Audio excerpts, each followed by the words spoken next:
إنا نحن نزلنا الذكر وإنا له لحافظون. گرامی قدر صدر جلسہ، معزز اساتذہ کرام، مکرم مہمانان اعظام،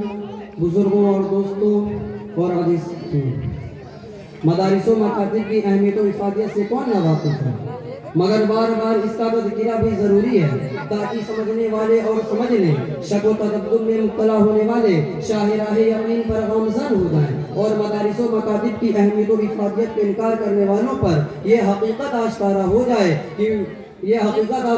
جائے کہ اندھیری رات میں چاند اور ستاروں کی روشنی کا انکار کرنے والے اپنی بدعقلی و بدباطنی کا ثبوت دیتے ہیں. ان کے اس انکار سے چاند اور ستاروں کی روشنی مدھم نہیں پڑ جاتی، اور نہ ہی عقل و شعور والے اس فکر و نظریے کو تسلیم کرتے ہیں کہ چاند کی چاندنی سے کوئی فائدہ نہیں، ستاروں کی روشنی سے کچھ نفع نہیں. جی ہاں، اس میں ذرہ برابر بھی مبالغہ نہیں کی. جہالت و ضلالت، کفر و شرک کے ان گھٹا ٹوپ اندھیروں میں یہی مدارس اسلامیہ چاند کی مانند اور یہی مکاتب دینیہ ستاروں کے جیسے ہیں. جیسے چاند اور ستاروں کی عدم موجودگی میں پوری کائنات تاریکیوں میں ڈوب جائے گی، ویسے ہی ان دینی درسگاہوں کے نہ ہونے پر پوری امت مسلمہ جہالت و ضلالت اور کفر و شرک کے ان گھٹا ٹوپ اندھیروں میں غرق ہو جائے گی. میرے اس دعوے کا جیتا جاتا ثبوت یہ ہے کہ جہاں جہاں مدارس و مکاتب قائم نہیں ہیں، وہیں پر مسلمان کلمہ، نماز اور دین کے بنیادی عقائد و اعمال تک سے بے خبر ہے. آج مسلمانوں کے مندروں میں گھنٹی بجانے، ناریل توڑنے، بتوں پر چڑھاوا چڑھانے اور غیر اللہ کی پوجا کرنے کی جو رودادیں کہی اور سنی جاتی ہیں، وہ کسی ایسے جگہ کی صورتحال نہیں جہاں پر مدارس و مکاتب قائم ہیں اور چل رہے ہیں. اور اصلاح گفتہ بے صورتحال کو سامنے رکھ کر مثبت نتیجہ نکالنے کے لیے جہاں پر عقل صحیح اور قلب سلیم کی ضرورت ہوتی ہے، وہیں پر نیت خالص کی بھی حاجت ہوتی ہے. اس صورتحال سے الٹا نتیجہ نکال کر پیش کیا جانے لگا کہ مدارس و مکاتب اپنا رول نبھا نہیں پا رہے ہیں، علماء اپنا فرض نبھا نہیں پا رہے ہیں. اس لیے ان دینی طریقوں پر کوئی دوسرے طریقے سے قابو پانا چاہیے. مگر یاد رکھیے کہ جہالت و ضلالت کی صورتحال پر قابو پانے کا کوئی دوسرا یا تیسرا طریقہ ہے ہی نہیں. اس کا تو صرف اور صرف ایک ہی راستہ ہے کہ زیادہ سے زیادہ دینی تعلیم و تربیت کا انتظام کرنا. اسی مقصد کے لیے مدارس و مکاتب قائم کیے جاتے ہیں اور چلائے جاتے ہیں.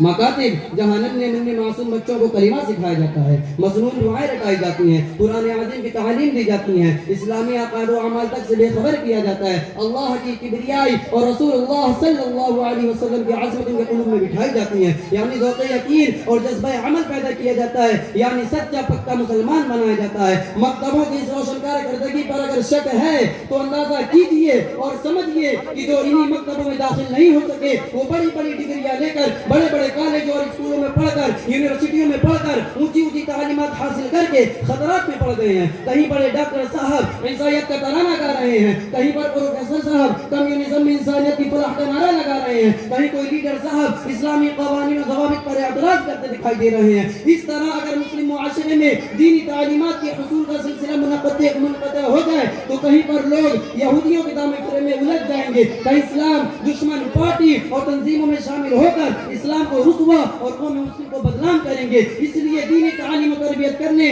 اسلام کے سانچے میں ڈھالنے، خدائی رنگ میں رنگنے، یعنی سچا پکا مسلمان بنانے کے لیے یہ مکاتب قائم کیے جاتے ہیں. یہ تھی مکاتب کی اہمیت و افادیت کی چند جھلکیاں. اب آئیے مدارس کی اہمیت و افادیت سے بات کرنے سے پہلے ایک پس منظر کی طرف لوٹنا ضروری ہے. وہ یہ کہ یہودیوں اور عیسائیوں نے جب علوم دینیہ کی طرف سے غفلت کی، ان کی حفاظت و صیانت سے منہ موڑا تو ڈاکوؤں نے اسے لوٹا، رہزنوں نے اس پر قبضہ جمایا. اللہ کی تو بڑی کتاب توریت اور انجیل میں دنیا کے طلبگاروں اور دولت کے پرستاروں نے خوب منمانیاں کی. کہیں آیتوں اور صورتوں کو بدل ڈالا، کہیں ان کا معنی مفہوم بدل ڈالا، مگر نہیں، دین محمدی کی حفاظت کی ذمہ داری خود اللہ تبارک و تعالی نے رکھی ہے. فرمایا انا نحن نزلنا الذکر وانا له لحافظون، کہ ہم نے ہی قرآن کو اتارا ہے اور ہم ہی اس کی حفاظت کریں گے. اور ہر دور میں اور ہر زمانے میں وقت اور ضرورت کے لحاظ سے اللہ تبارک و تعالی نے ایسی مائناز ہستیوں اور مثالی شخصیتوں کو پیدا فرمایا جنہوں نے قرآن و سنت کی چوروں اور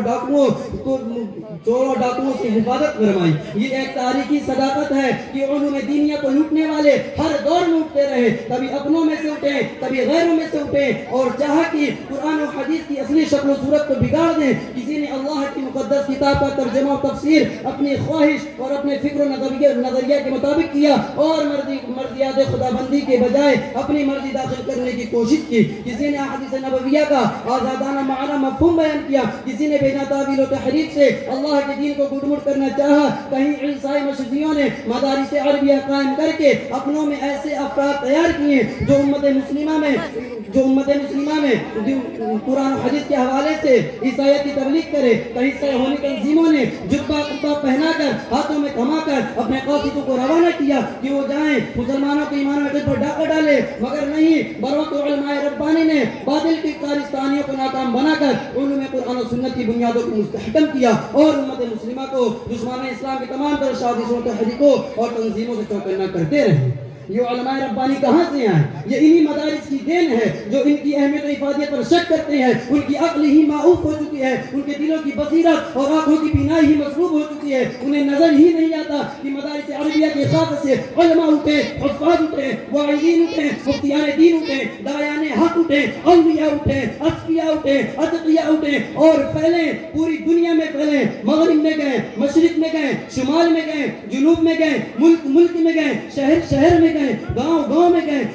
کوچے میں گئے، جن راہوں سے گزرے ان پر ہدایت کے پھول گرے، جن خطوں میں ٹھہرے وہاں سے علم و عرفان کے چشمے پھوٹے، جن علاقوں میں فروغش ہوئے وہاں سے رشد و ہدایت کا سورج طلوع ہوا۔ غرض یہ کہ انہی مدارس سے نکلنے والے بوریہ نشینوں اور فقیروں نے امت کے ایک مسئلے کا حل ڈھونڈا، امت کے